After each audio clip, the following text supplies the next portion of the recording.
And if we would recall, जैसे मैंने आपको कल बताया था कि जितने भी हायर प्लांट्स होते हैं they have multicellular bodies and they are made up of different kinds of cells. बहुत सारे डिफरेंट टाइप्स ऑफ सेल्स होते हैं. दीज सेल्स जो होते हैं they cluster together to form a particular function, and these groups of cells are called as tissues. Plant tissues, they are basically divided into meristematic tissue and permanent tissue. We were doing meristematic tissue. Meristematic tissue कौन सा tissue होता है? Meristematic tissue जो है, it is a group of young cells that have the capacity of active cell division. Active cell division मतलब हमेशा वो वाले जो cells हैं उनमें हमेशा they retain their power of cell division. They continuously keep on dividing, so they have an active cell division process going on every time. ये जो tissue होता है, it is found in all the growing parts of the plants. जैसे कि roots हो गए, root is growing downward, shoot tip हो गया, ठीक है, तो ये ऊपर की तरफ ग्रो कर रहा है, तो वहां पर ये सारे प्रेजेंट होते हैं. अब इनके कैरेक्टरिस्टिक्स क्या है? मैंने आपको बताया था, based on the location where these meristematic tissues are present, they are of 3 types. We'll be discussing along with the diagram, but पहले इनके characteristics जान लीजिए, ठीक है. ये cells जो होते हैं, meristematic cells जो होते हैं, what are they like? First thing and very important thing, they are living cells. So before we proceed further, let me show you where these will be present. अब सबसे पहले हमने डिस्कस किया था कि ये जो मेरिस्टेमेटिक टिश्यू है, they are present at 3 different places depending upon the places where they are present. तो ये है, this is the shoot tip. ये शूट टिप है ना, तो यहां पर प्रेजेंट होगा एपिकल मेरिस्टेम. तो वो region meristem located in the growing apices of stem, main जो है apices of lateral shoots, main and lateral shoots. ये मेन शूट है और ये लेटरल शूट्स, जैसे कि ये साइड से निकल रही हैं ब्रांचेस, तो इनको हम लेटरल शूट्स कहते हैं. और रूट्स में, where are they present? In the roots. ये देखिए, रूट के जो टिप है ना, यहां पर भी एपिकल मेरिस्टेम प्रेजेंट है. एपिकल मेरिस्टेम प्रेजेंट है. These cells are responsible for linear growth of an organ. Linear मतलब straight growth of an organ. तो ये अगर यहाँ पर प्रेजेंट होगा तो इसको रूट एपिकल मेरिस्टेम कहेंगे. और अगर ये शूट पे प्रेजेंट होगा, जैसे कि ये ऊपर यहाँ पर भी तो प्लांट ग्रो कर रहा है ना, तो यहाँ पर उसे हम कहेंगे शूट एपिकल मेरिस्टेम. तो एपिकल मेरिस्टेम जो है वो कहाँ लोकेटेड होता है? In the growing apices of the main and lateral shoots and roots. तो ये वाला जो है, दिस इज एपिकल मेरिस्टेम. समझ आई बात? ये एपिकल मेरिस्टेम है, ग्रोइंग टिप में. यहाँ पर रूट नहीं मैंने दिखाया आपको, I have shown the upper part only. तो ये एपिकल मेरिस्टेम वहां पर प्रेजेंट होता है जो कि ग्रोइंग टिप्स हैं ऑफ प्लांट्स. ग्रोइंग टिप्स कहां पर होंगे? प्लांट्स ऊपर की तरफ, साइड की तरफ. तो ये जो लेटरल वाली स्टेम्स है उनमें भी होगा बिल्कुल टिप पे, और जो ऊपर की तरफ ग्रो कर रहे हैं उनके बिल्कुल टिप पे, और रूट्स के बिल्कुल टिप के ऊपर, ठीक है ना. तो ये कल हमने एक्टिविटी देखी थी अनियन वाली. अगर हमने कट कर दिया अनियन के टिप, यहाँ से रूट टिप कट कर दी, तो इट विल नॉट ग्रो, क्योंकि यहीं पर वो एपिकल मेरिस्टेम प्रेजेंट है. आपको दिखाई दे रहा है? Can you see it? तो ये रूट टिप के ऊपर प्रेजेंट होगा. ऑलराइट, शूट टिप पे भी प्रेजेंट होगा इसी तरह से. क्लियर? लेटरल साइड, जो साइड ब्रांचेस होती हैं उनमें भी ये प्रेजेंट होते हैं. अब आ गया नेक्स्ट टाइप. अब कुछ मेरिस्टेम ये एपिसिस पे प्रेजेंट है, इसलिए इसको एपिकल मेरिस्टेम कहते हैं. The second type is lateral meristem. ये जो है, it consist of the cells which are divide mainly in one plane. ये जो cells होते हैं, और इससे क्या होता है? इंक्रीज होती है गर्थ और डायमीटर. ये देखिए, तो ये जो लैटरल मेरिस्टेम है ना, ये जो लैटरल मेरिस्टेम है, इससे गर्थ इंक्रीज होती है, डायमीटर इंक्रीज होता है. ये मैंने आपको एक ग्रोन अप दिखाया हुआ है, और ये वाला मैं आपको एक स्टेम दिखा रही हूँ. दोनों के स्टेम में डिफरेंस देखिए. Can you see? This one is thinner when compare to this, और अगर हम इससे भी ज्यादा मैच्योर लेंगे तो वो इससे भी थिक होगा. तो आपने देखा है कि अगर प्लांट्स यंग होते हैं तो उनकी जो, तो where is lateral meristem present? Lateral meristem is present here on these sides. ये वाला जो है, दिस इज लैटरल मेरिस्टेम.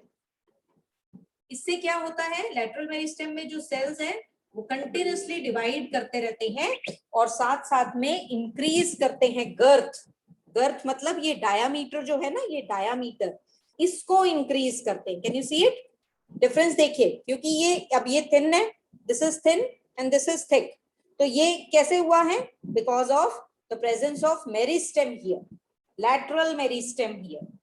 तो लैटरल मेरिस्टेम आपको पता लग गया। अब तीसरा आ गया है the third type of meristem which is present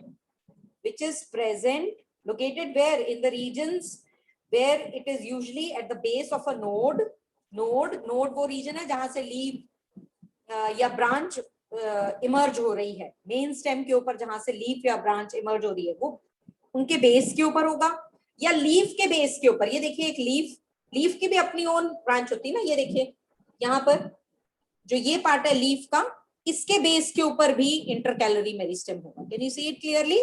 तो यहां पर भी हो सकता है apical meristem. This is the region I am talking about. यहाँ पर बेस ऑफ द लीफ या फिर बेस ऑफ नोड ये रीजन है जहां से ये राइज कर रहे हैं। This is the node, this is the internode.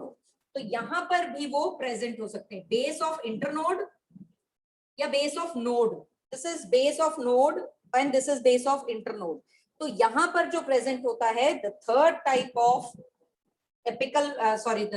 Of meristem which is intercalary meristem. तीन तरह के मेरिस्टेम पता लग गए आपको। First one is apical meristem जो कि एपिसिस पे प्रेजेंट है, root tip and shoot tip and the lateral side branches. Lateral meristem is present here in the stem on the sides, ठीक है, they are present on the sides।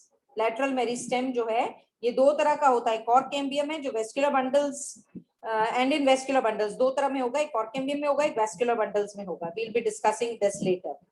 तो ये जो lateral meristem है ये आपने याद रखना है कि ये जो अकर करता है on the sides of both in stem and in root also. Remember this. अगर आपको दो रूट्स की मैं कंपैरिजन दिखाऊं ना, तो ये देखिए, this is the root I am talking about. तो रूट एक थिक है, एक थोड़ी सी थिन है। ये थिन है, this is thin and this is thick. तो ये जो रूट है ये भी थिकर होती जाती है because of the presence of this lateral meristem. Lateral meristem sides में प्रेजेंट है। कहां पर साइड्स में प्रेजेंट है? इन द स्टेम, इस रीजन में, in the stem and in the sides of the root also। root के भी sides में ना, if this is the root we are talking about, can you see it? अगर हम root की बात कर रहे हैं तो ये जो root है इसकी sides में भी, जैसे ये stem की sides में present है ना, ये root की sides में भी intercalary lateral meristem present होता है और इससे root की thickness बढ़ती है। root की thickness किससे बढ़ेगी? lateral meristem से। जैसे जैसे वो mature होगा। रूट की लेंथ किससे बढ़ेगी? एपिकल मेरिस्टेम से।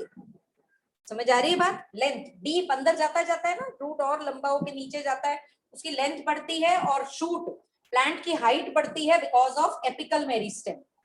ठीक है, और जो गर्थ होती है, डायमीटर होता है of the stem and the root increases because of lateral meristem. Clear to all of you? और जो इंटरकैलरी मेरिस्टेम है between the regions we are talking about at the base of node, internode or at the base of the leaf, they are responsible for किसके लिए? They are responsible for growth of leaves and internodes, दोनों की growth के लिए वो responsible होते हैं। Clear to all of you? अब the next question arises कि ये जो टिश्यू हैं इनके cells कैसे होते हैं? What are the cells of this tissue be like? You have to draw this diagram which is given in your book on page number 69। 69 के ऊपर आपके पास ये diagram है in your book that you have to draw in your notebook, writing down the three types of I'll be sharing the notes for this and you have to draw this diagram and you have to write down the location and the function of these three meristematic tissue, types of 3 meristematic tissue. अब इसके बाद हम discuss कर रहे हैं कि what are the cells are like.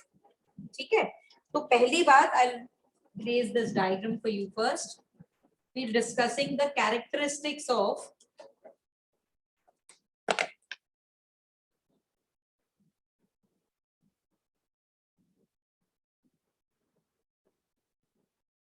the meristematic meristem cells की बात कर रहे हैं हम, उसकी कैरेक्टरिस्टिक्स कैसे हैं, what are the characteristics of these type of sales.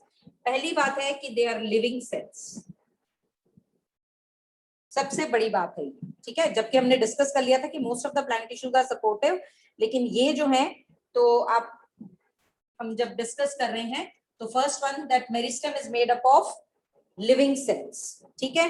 Living cells जो कि कॉम्पैक्टली अरेंज्ड है with no intercellular spaces, compactly arranged मतलब बहुत पास पास हैं, there are no intercellular spaces, there are without any intercellular spaces का मतलब सेल्स के बीच में स्पेस नहीं है।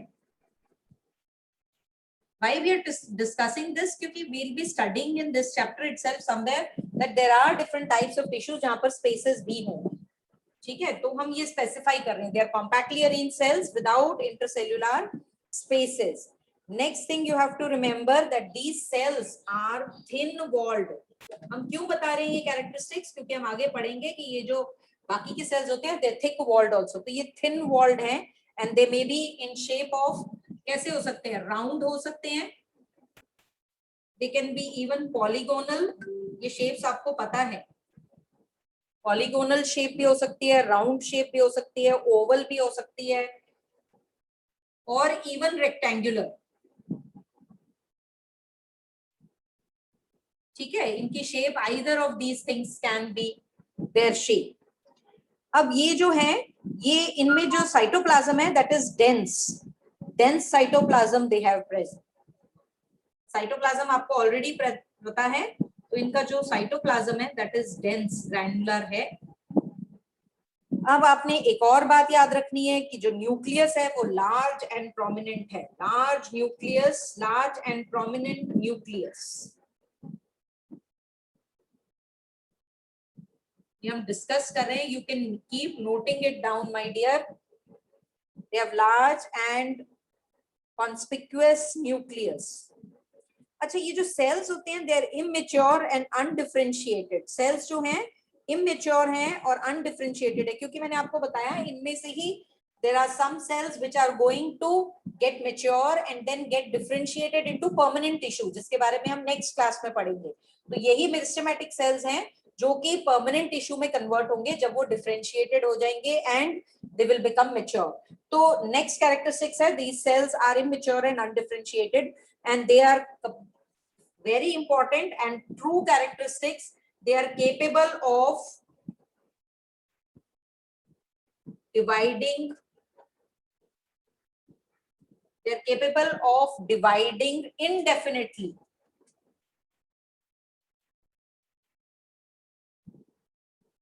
All right, indefinitely they keep on dividing throughout.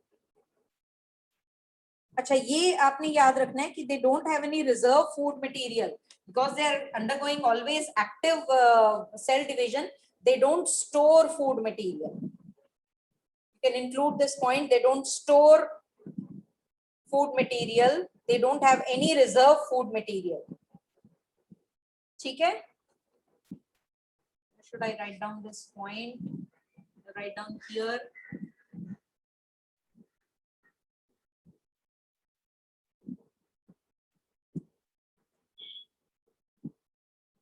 no stored food material in the cells, and they are found where they are found usually at the apices of root and shoot. Clear to all of you? So these are the characteristics of meristematic tissue. Another thing you have to remember, there may be few or no vacuoles at all, few or no vacuoles. मैंने अभी वो discuss कर दिया आपके साथ ना कि उनके पास फूड मटेरियल नहीं है, सो उनके पास they may not have even the vacuoles present in them. So this these are the characteristics, and we have discussed their location also. You have to draw a diagram which is given on book, in your book, and you have to write down the notes also. First, I would like you to quickly come to page number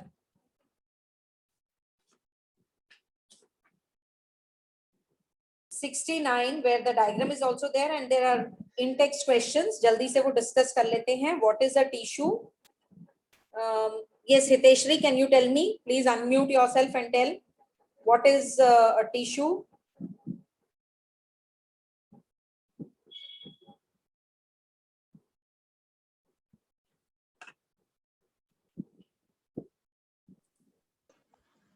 Ma'am, Anji. a tissue is a group of cells which perform a specific function together. बिल्कुल ठीक है बेटा. That is, answer is given also on page number 68. A group of cells that are similar in structure or work together to achieve a particular function forms a tissue, are called as tissue. Second one, what Excuse is the me, ma'am. of Ma'am, I want to ask something. let me finish this, Hiteshri, my dear. I'll come back to you. Okay. What is the utility of the tissues in the multicellular organism? Multicellular organism में इन tissues की utility क्या है? Preneet Kaur, please answer बेटा. Ma'am, they perform specific functions in specific parts of the cells. Very good. Multicellular organisms में different types of tissue perform different functions. अब क्योंकि एक particular group of cells जो है they carry out a particular function, they do it very efficiently. So multicellular organism possess a definite जो है division of labour वहां पर आपको दिखाई देता है. Clear? You will if you are you have it on page number 68 only.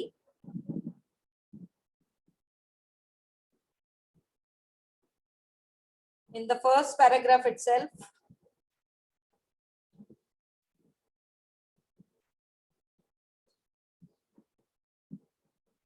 eighth line, check out the beginning of the chapter. Most of the cells are specialized to carry out specific functions. Each specialized function is taken up by different group of cells, and since these cells carry out only a particular function, they do it very efficiently. All right. So in multicellular organisms, that is why in multicellular organisms, you can give one example also. There are examples given, and then you can see in multicellular organisms, they show a division of labor. Okay, and the cells which are specializing in one function are often grouped together in a body. All right. So this is the utility of the tissues in multicellular organisms. Now come to page number